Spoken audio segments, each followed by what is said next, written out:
Hello and welcome. My name is Dawson Church. I'm a best-selling science writer of several books. I've also been involved in over 100 clinical trials.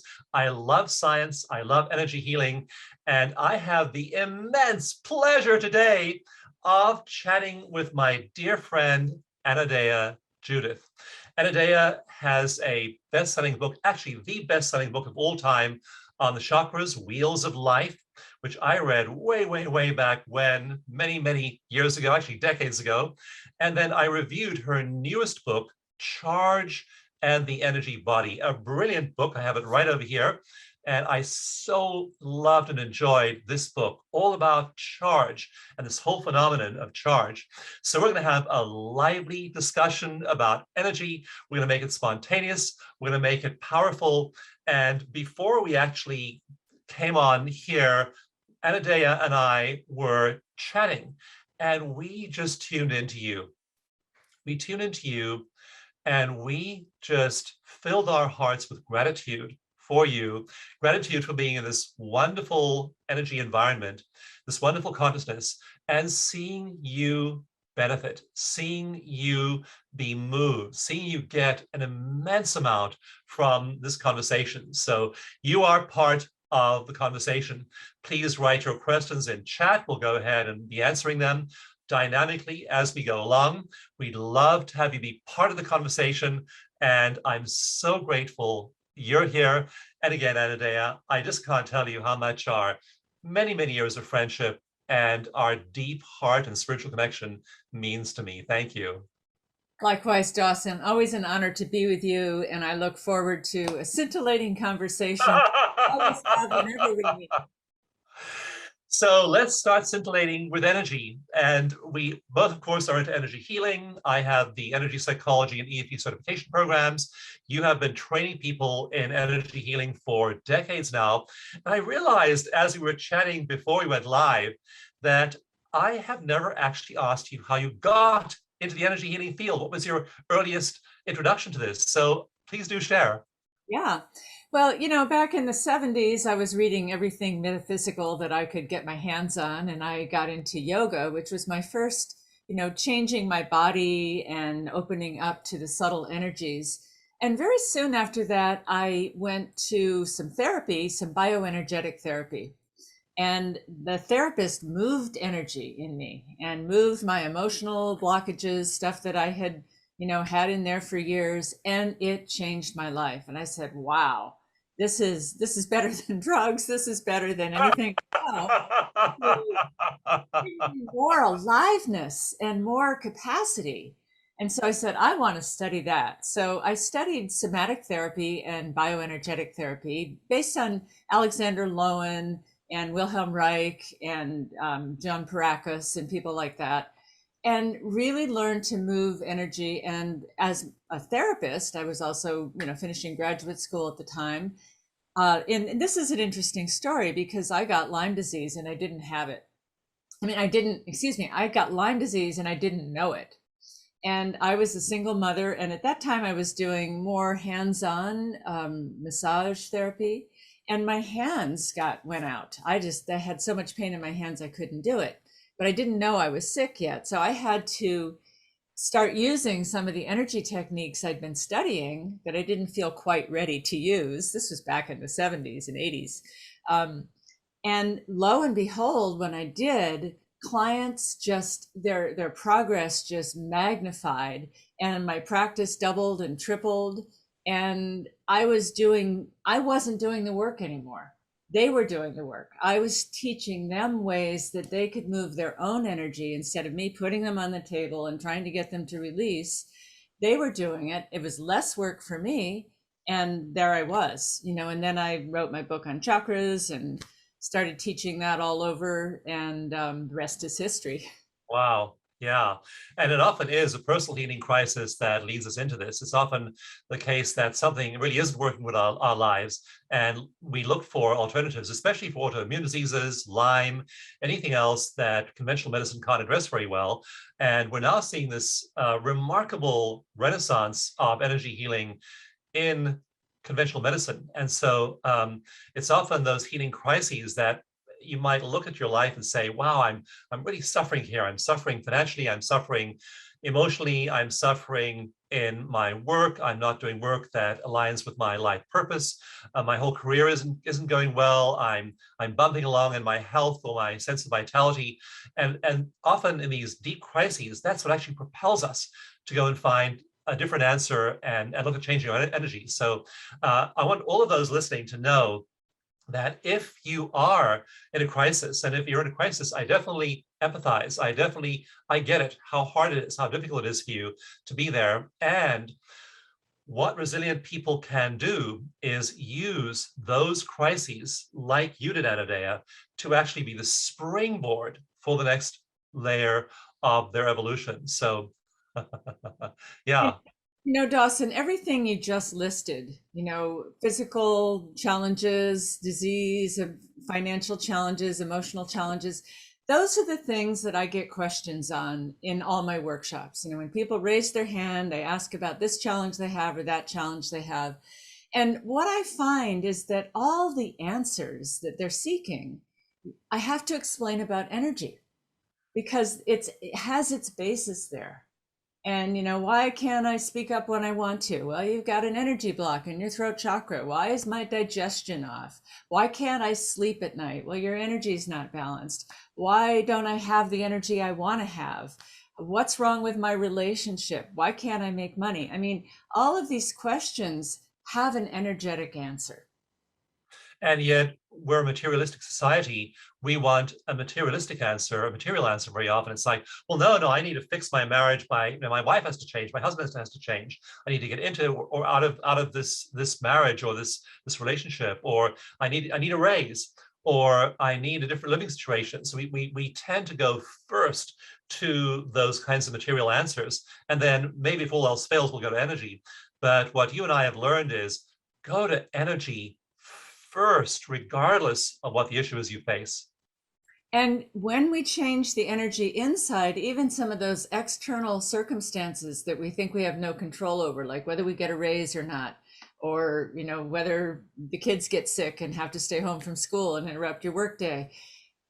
When we move our energy, there is a miraculous correspondence to what happens in our life. Something opens up. There's a synchronicity. There's a moving up to a higher level.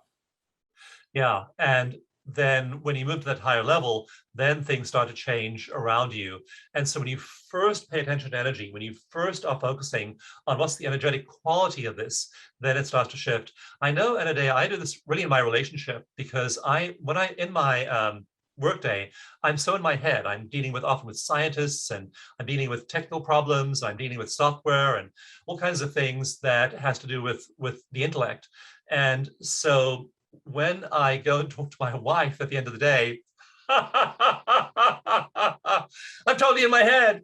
Yeah, I have to do a little twinkle here. That's me too. I get stuck in my work. It's my partner bring me down into my body. Yeah, to come down into your body. And it's like really, it's like deliberately moving down into your heart, moving down into your body and really becoming centered. And I just love the way relationships with my children, with my grandchildren, with my wife, they just prompt me to shift in that way, and then to shift my energy from this really heady place to this really heartfelt place, because that's where you connect with people, and that's what makes all the difference. So yeah, energy, we tend to want to go change things out there, and yet when we shift our energy, especially into our heart, then all kinds of things start to come right around us. Well, the heart chakra is the great integrator. It integrates above and below, mind and body, spirit and matter. And here's the way I look at or define energy or explain it to people in a way that they can understand. I've got my phone here, right?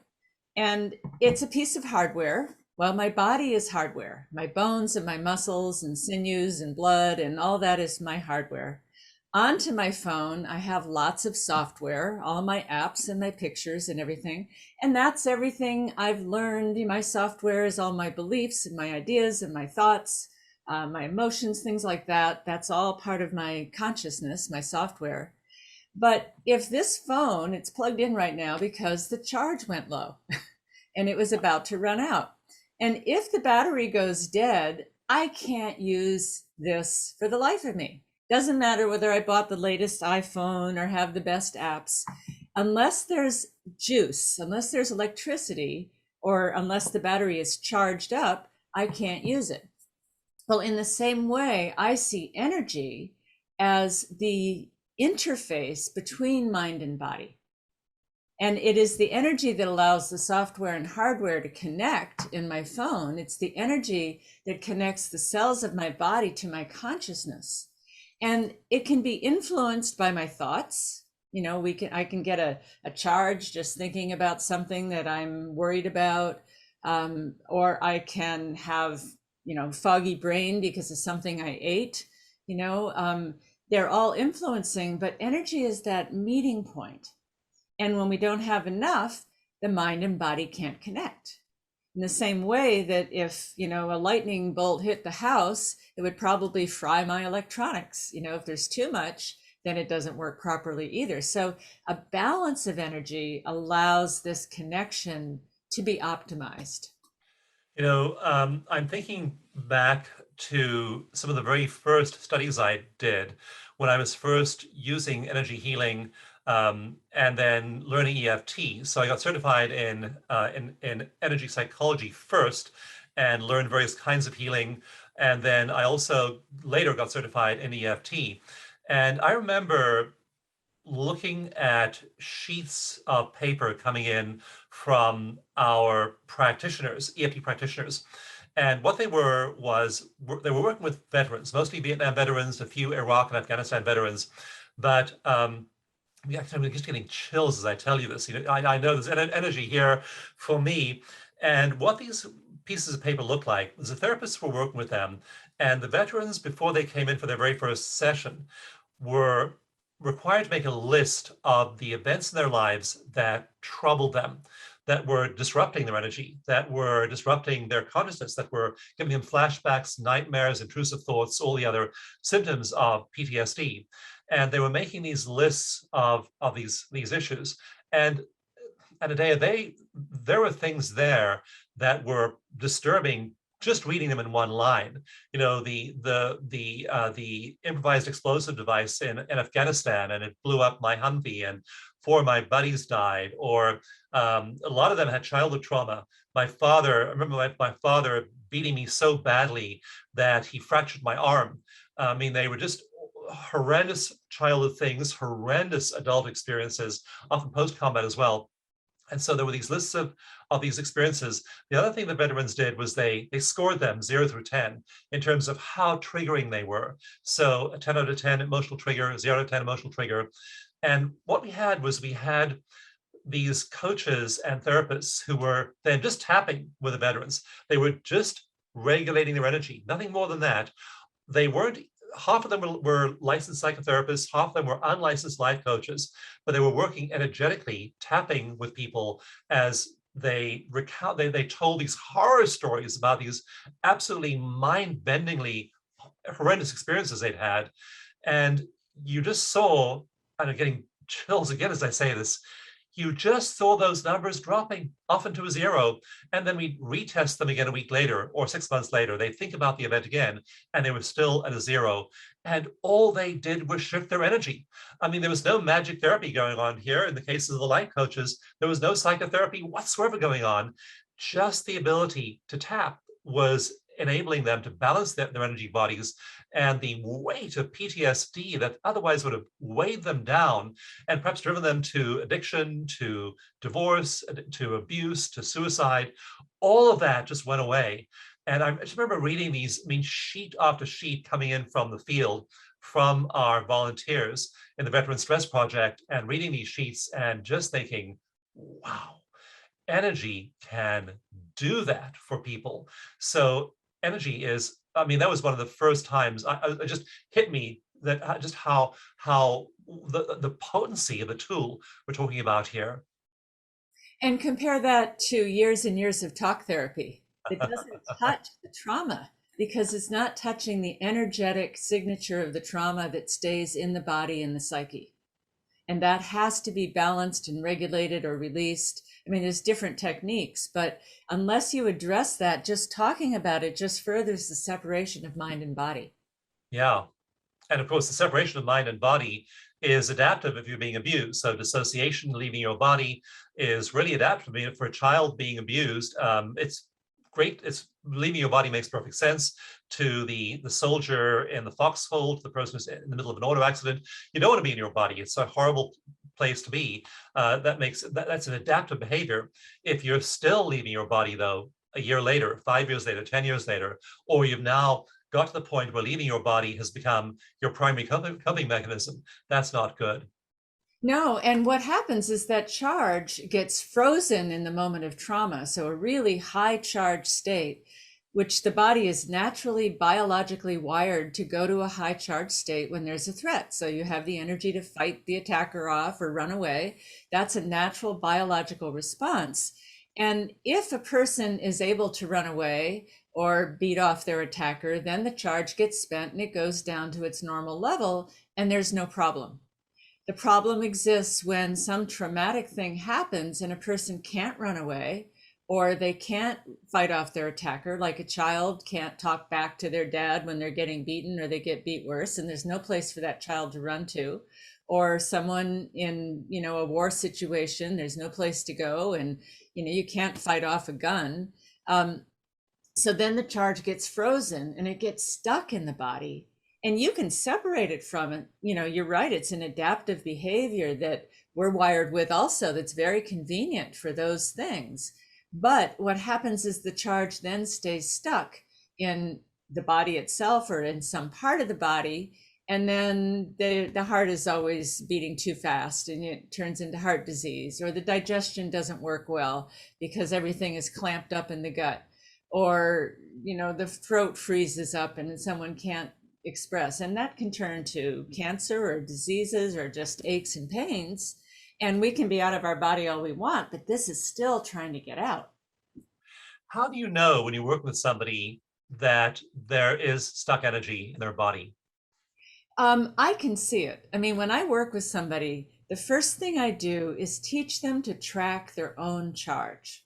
And most people don't have that vocabulary. They're not taught to pay attention to their emotions, they pay attention to their thoughts, their behavior, but not the charge itself. So I am keen to be able to witness it in someone. So I'll say, see, when you talked about that, can you see how your jaw started to tremble? Or can you see how I notice your breath just got caught short and you're not taking a deep breath? Or I noticed your voice changed a little, or I noticed you got a little shaky, or your eyes darted about. I mean, these are things that I can see that tell me charge is going on. And then I refer the person to their own charge. So what are you experiencing? What are you noticing in that? Can you put your attention on that? Can you put your attention on your rapidly beating heart, or your tight lips and jaw, or your gut that's frozen into a ball? And just begin to track it so you can actually report on that. And then they can start to localize where this is getting trapped in the body. Now, I believe that charge gets trapped wherever it can't express its natural expression. And for me, of course, working with the chakras, if it gets trapped in the throat, it's something you wanted to say, or maybe you wanted to scream, or maybe you wanted to say, stop it, or help. And that got lodged. So being able to complete what was blocked is part of the healing, but it's very tricky because it's all locked up with such high charge. It's like someone dismantling the bomb at the end of the movie while the seconds are ticking. You have to be very careful how you do it. If you can tap and bring the charge down to a manageable level, then that whole operation is easier. And then what about people who aren't in touch with their bodies enough to even report to you what's going on with them? So if you see it that's going on with the person, and then they pay attention to that in their body as you're recommending, that's good for people who have a relationship with their body. And a lot of people are pretty disembodied, and you might see it and they might say, I didn't feel anything. How do you handle a person like that? Well, if they say I don't feel anything, they're usually thinking emotion. like the question men hate from women, what are you feeling? And what my road into feeling is through sensation. So they may think they're not feeling anything, but they're just not registering the sensation. So I say, can you feel the sensation of your breath being short? And I will even reflect to them what I see, and they'll say, can you exaggerate what you're doing? So you're pulling your shoulders up. Can you exaggerate that? And by exaggerating it, it brings it from the unconscious to the conscious. And then by exaggerating it and doing it more and more, they'll feel the charge more. And then I'll say, okay, slowly undo that. Slowly let your shoulders go back down. And that allows the charge to release slowly and incrementally, which is a way that the body can handle it. The body can't handle it very well when it shoots up like a rocket. So you actually have them increase that sensation, and that's their pathway to sensing it enough to be able to release it. Yeah. And so I teach someone, so what are you doing in your body when you feel this or when you think of this? And, oh, I'm tightening my jaw, or I'm holding my breath, or I'm making a fist. And just to bring their attention to what they're doing unconsciously, to do it more consciously, and then to undo it. And that begins to unpack these little packets of charge. Yeah, we have a similar technique in EFT training called sneaking up on the problem. And it's one of 3 what we call gentle techniques. And gentle techniques are for use with people who are traumatized and can't use normal methods with. And sneaking up is really interesting because it just affirms what the person's hopeless belief is. I'm stuck. I've always been this way. I can't get out of this. I can't change. The situation can't change. My body just is this way. So they have all these stories. One of my favorite ones is, years of therapy haven't helped me. You're the 7th therapist I've been to, and no one could help me. And so there they are. They're proof that, and so what they're expecting now the EFT practitioner to do is say, oh, well, don't worry, we have this amazing technique, EFT. And even though those other 7 therapists couldn't help you, we have this whole group of 48 clinical EFT techniques, and I'm sure we can help.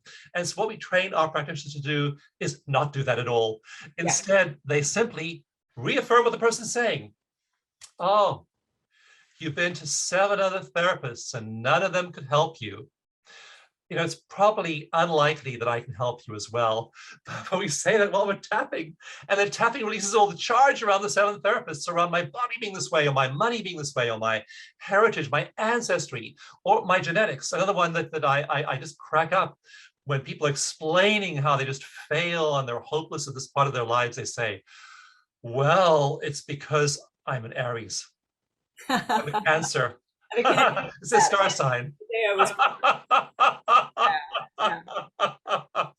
So we find that actually amping up the charge in the sense of really getting getting in touch with a hopeless cognition, even making more and more and more and more hopeless, till eventually it just starts to shift of its own accord. But it's powerful to not try and convince people that they should change. Just let them feel what is, and then, as you say, when they exaggerate those stuck shoulders, or that shallow breathing, or that tight jaw, then they can start to release it.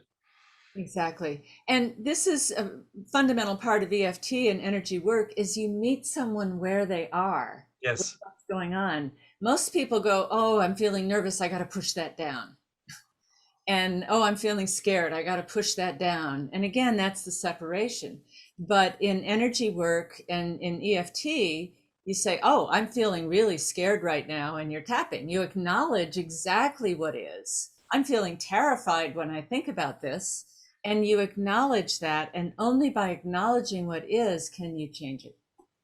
One of the cool things too is that you've seen this, and you've seen it in the people you train, is that the client is also being entrained by the energy of the practitioner.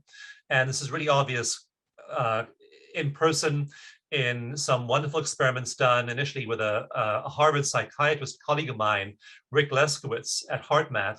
They hooked Rick up to a HeartMath monitor and an EEG, and then with his back turned, he couldn't see what was going on. They had people enter heart coherence in that Rick couldn't see, and then Rick automatically dropped into heart coherence when those people went into heart coherence and went out when they went out.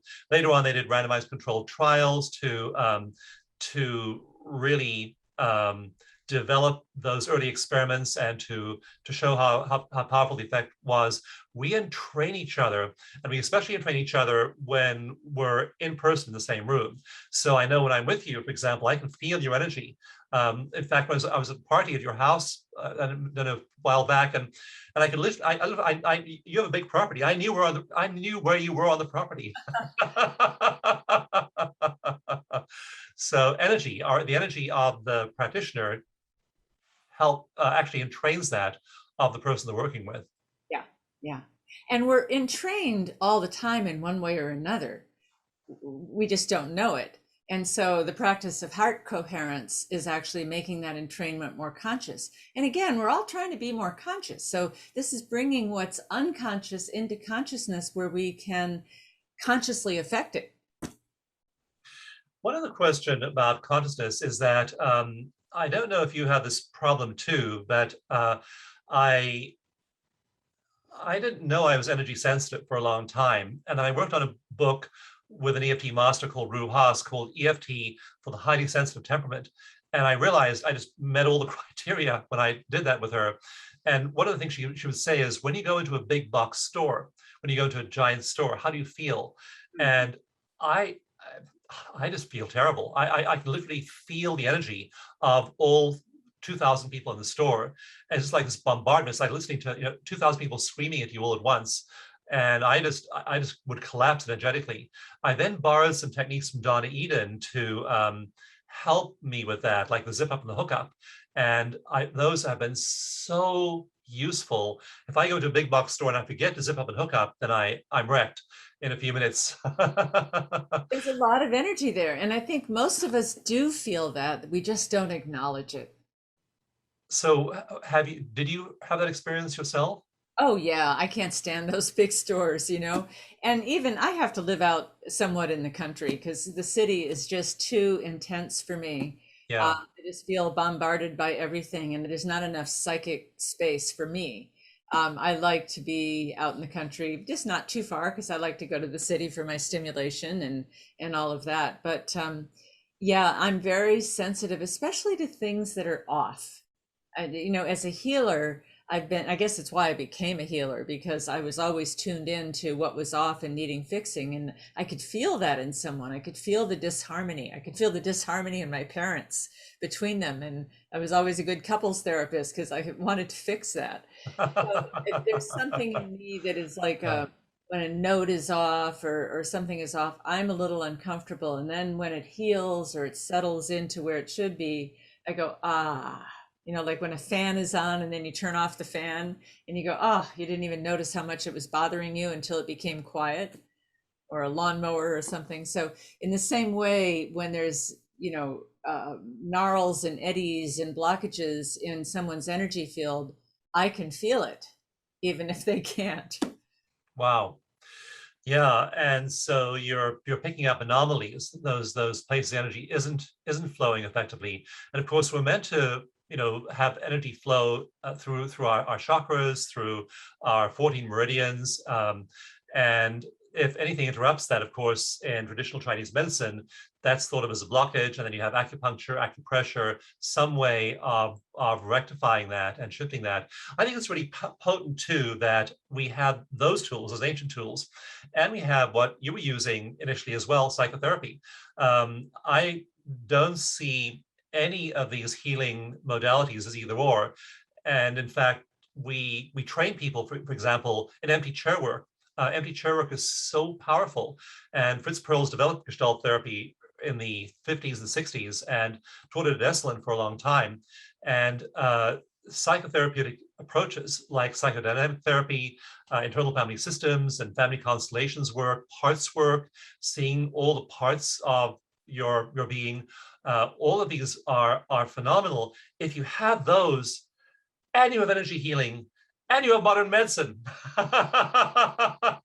yeah, if you're undergoing cancer treatment and you're doing chemo, and that's, what you've decided to do, you can still use energy medicine to help your body tolerate the chemo better. You Yeah, one know, of our practitioners is at MD Anderson Cancer Clinic, and she does energy work with people getting chemo. And what they found there is that, and MD Anderson is an amazing state-of-the-art set of group of hospitals, different parts of the US. And they found that if people get energy work while they're getting chemo, their hair doesn't fall out, they don't feel nauseous, their body tolerates the chemo much better. So all kinds of good effects from blending those two kinds of healing. that's right. Like you say, it's not either or. These are all techniques that help and serve each other. I'll tell you one embarrassing story. I take blood pressure medication for high blood pressure, and I tried everything energetically. There are a lot of natural things you can do, beets, hawthorn.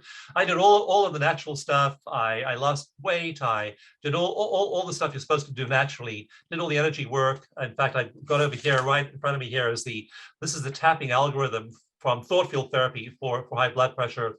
And it did bring my blood pressure down about 10 points or so, but still a little bit above the threshold. Had eventually, after about 10 years of my doctor saying, you need to take medication, I walked in there one day and said to her, okay, you're right. So I bless those pills. I try and integrate them energetically with everything else I'm doing. But it's wonderful. We have the option of all of those things. Absolutely. And, these are not necessarily to replace modern medicine. Some people, say, well, if I do chakra work, will that heal my thyroid cancer that I have? And it's like by the time it's gotten to that point, just tapping or vocalizing or something is not necessarily going to heal the cancer. And I'm sorry to tell them, maybe if you'd done this a year ago or 2 years ago and were removing the block, it might have prevented it. Of course, there's not a way to measure that particularly, but it will help whatever you are going through. And even if you have surgery to remove a tumor, that tumor you could consider is the result of a blockage in energy. You still have to free up that energy, or you'll just manifest that tumor in some other part of your body. Yeah. Yeah. And I know that with David Feinstein and Donna Eden, I collected a whole bunch of published articles in medical journals on energy healing. And there are close to 1,000 of them now published in peer-reviewed journals. And they are an amazing compendium of all the different things that energy healing is able to improve. But what I was struck by is that energy healing is a nudge toward wellness, one of several nudges. People are often needing to do things like clean up their diet, exercise, time in nature. There's a whole bunch of things we need to draw on, and then energy healing is one of the things we definitely need to include in the process. But again, it's what I just want people to realize is that it's powerful. Even though it's intangible, it's so powerful. Make it the first thing you do when you're suffering in any way. Say, is there energy here that isn't, and again, you pointing out, looking for the anomaly, look what's not right, that I can change. That should be the first question we ask. And you can bring yourself tremendous relief in a very short and simple way. And that's what is so valuable about this. When people go into places like Rwanda or places where there's been a lot of trauma, they don't even have the language in common. They don't have the option of doing 6 months of therapy with someone.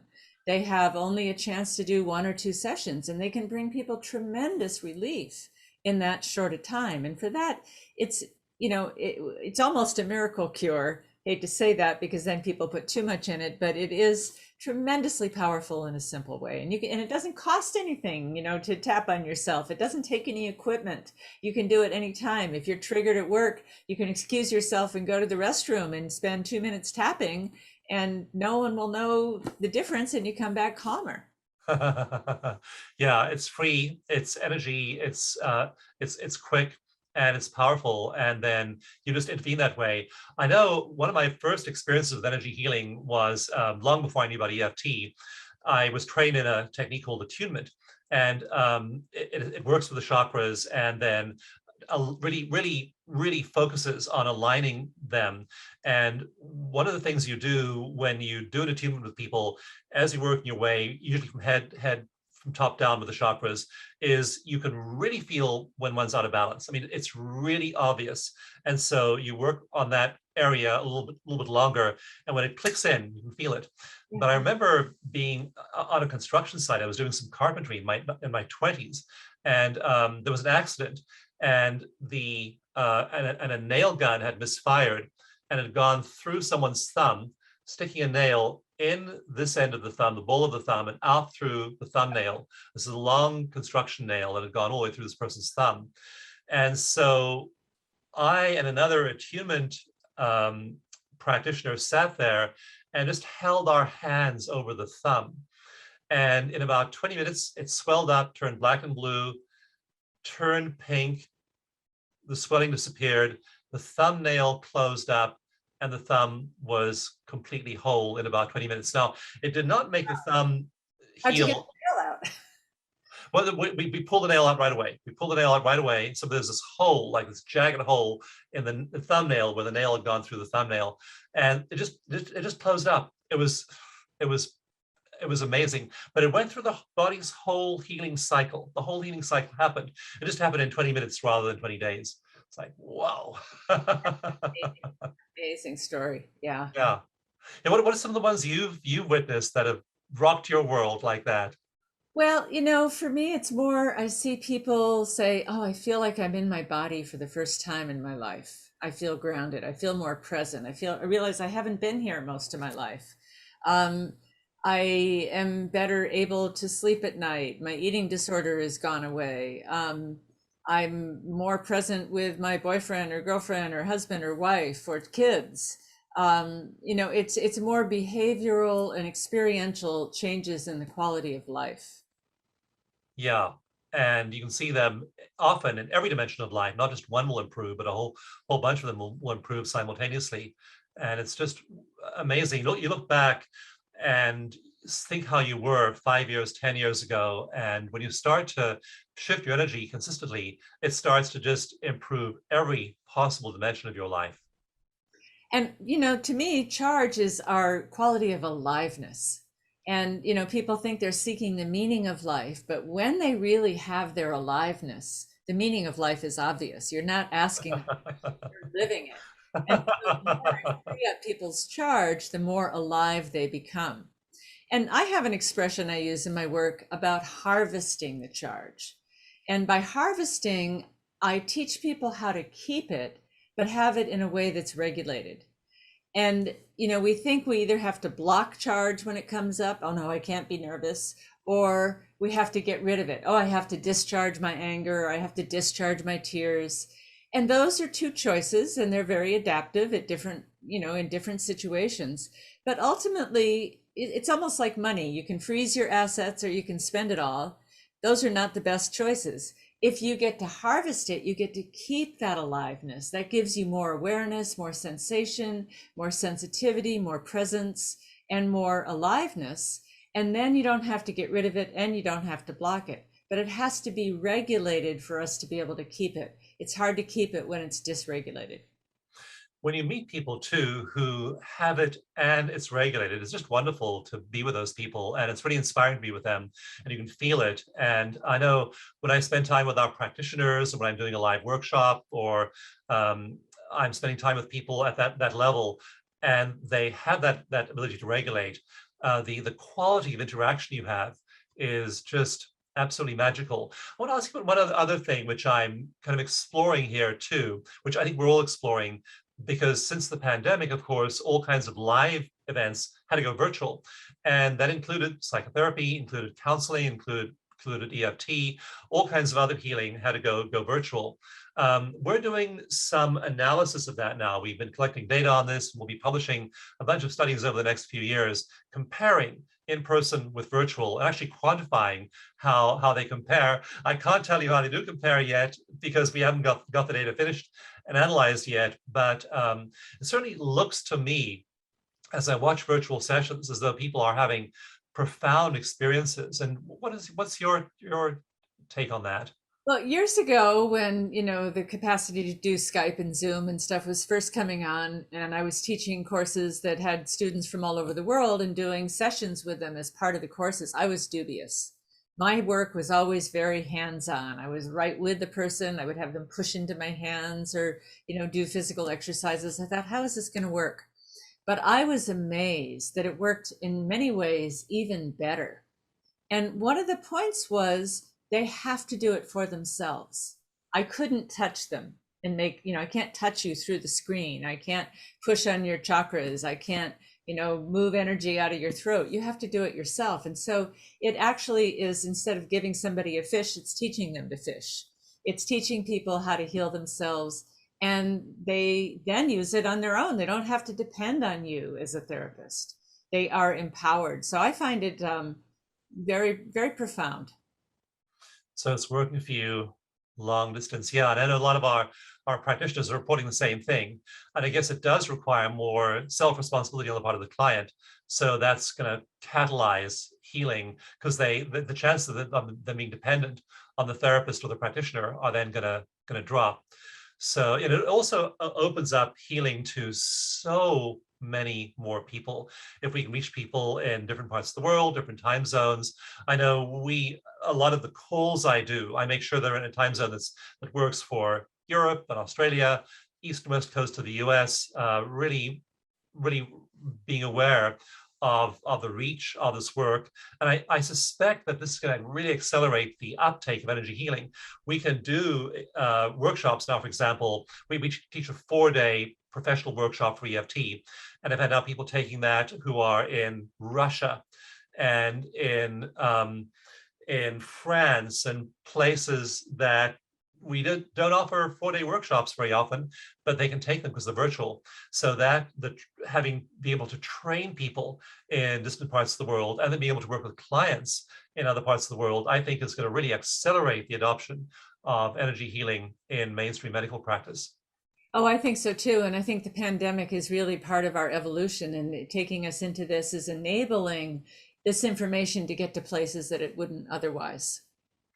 Now, seeing the pandemic as a gift and seeing the electoral chaos the same year as a gift, seeing all the challenges we face, climate change, income inequality, racial disparity, there are all these things that are definite problems in our world, but perceiving them through the lens of a gift, of how can we use these to shift our energy is a really, really powerful framework through which to see them. And we need that framework right now because many people are getting lost in despair. But if you look at systems theory and how living systems evolve, the system has a disturbance, and that creates an evolution to the next level. It can't handle that disturbance from the level of operation it's in. It has to evolve to another level to handle and heal the disturbance. And that's in living systems, whether it's a company or a country or a political system or a family system, any level, the disturbance is actually an evolutionary driver. And so we're experiencing a lot of these right now because we're in a major upheaval of our society to change on virtually every level of society, politically, economically, educationally, and healthcare, all the different ways we're being asked to shift how we live. And these disturbances, if we can see them as, what is this trying to evoke from me?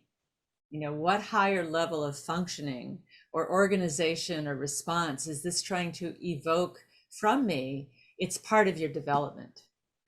I remember your wonderful book, Waking the Global Heart, editing that many, many years ago, and being so moved by that message that all of these crises are moving us toward an awakening of the global heart. Wow. Yeah, and that's higher organization that we, the top down organization is very inefficient, actually. We think it's efficient because one person is telling everybody else what to do. But when you do that, you disempower everybody below you and you're not harvesting the intelligence of that collaborative possibility. And so part of the evolution into what I call a more heart chakra paradigm is more peer-to-peer collaboration, cooperation, co-creation, and that is, bringing all kinds of benefits. I mean, we see that in all sorts of things. Even, the manufacturer of the vaccine was that competing companies cooperated for once and got it out faster than it had ever been possible. So these problems are forcing collaboration and cooperation, and climate change is going to, because it's the only way we can solve it. Is by concerted global action together. And it's not like, well, your planet's in trouble. Right. Mine's fine. It's Yeah. like, we see when there are fires on the West Coast and there's smoke on the East Coast, and when there is an earthquake one place, is a tsunami some other place. I mean, it's really obvious that these are patterns that we have to rise to address. Yeah, and I'm just awed by the ingenuity that we as a human species are starting to bring to some of these problems. Like, I was just looking at an image recently of a carbon sequestration plant.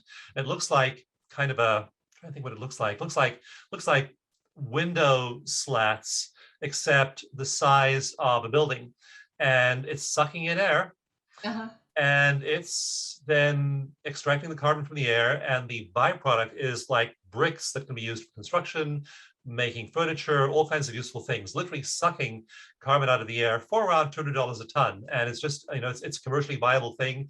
It's happening. The Trillion Tree Project is gaining momentum. So there are 2 trillion trees on Earth.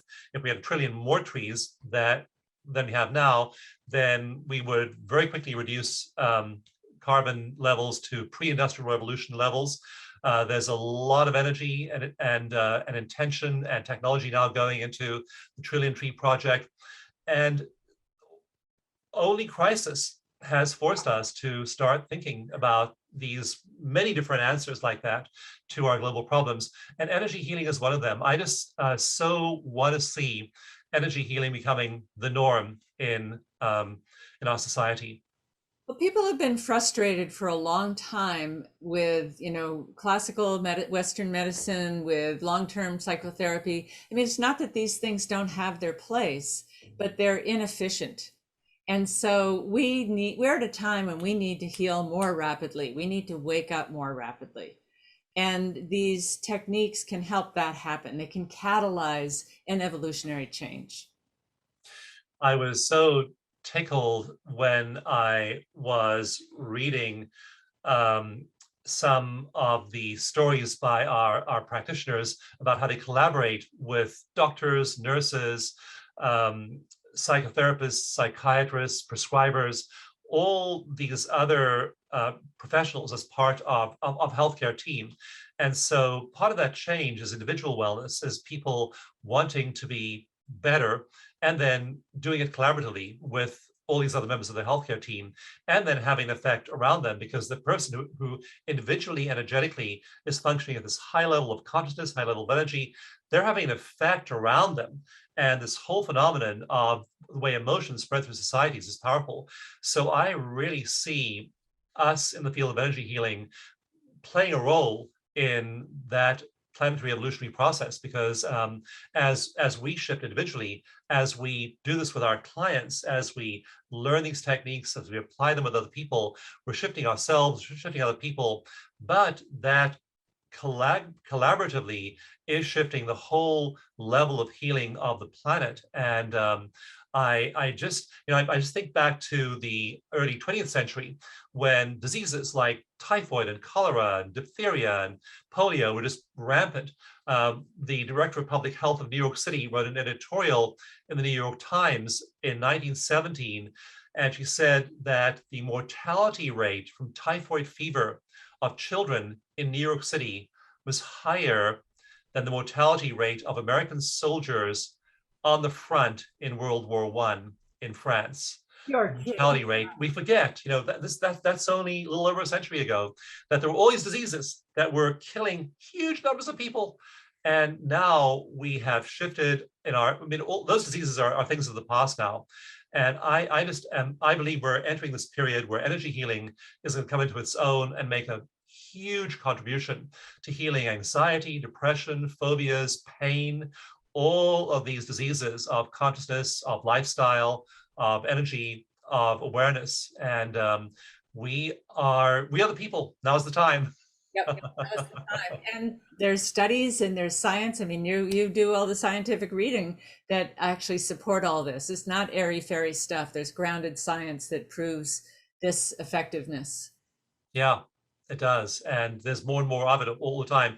In fact, not only is there science, the science is showing when we compare energy healing, because there are a few, like, for example, studies comparing EFT for depression, say, to drugs for depression or psychotherapy for depression. And it turns out that energy healing is often, when you compare it side by side, the effect size, the treatment effect is often much, much greater. So this is our high leverage point. And I'm so grateful to you and your work, the way you've been doing this for so long and been doing it so well and so articulately. So I just feel blessed to be part of this shift with you and this enormous work we're doing for ourselves. We feel a lot better doing it, and for everyone else as well. Thank you as well. It's just wonderful to have a colleague like you, and I'm honored to be your friend, and I love the conversations that we have, and may they continue over the years. They will, and beyond. Thank you again so much, Anodea. I'm just grateful for you. I'm grateful for your work, and I know we will continue this for many years to come. May it be so. All the best.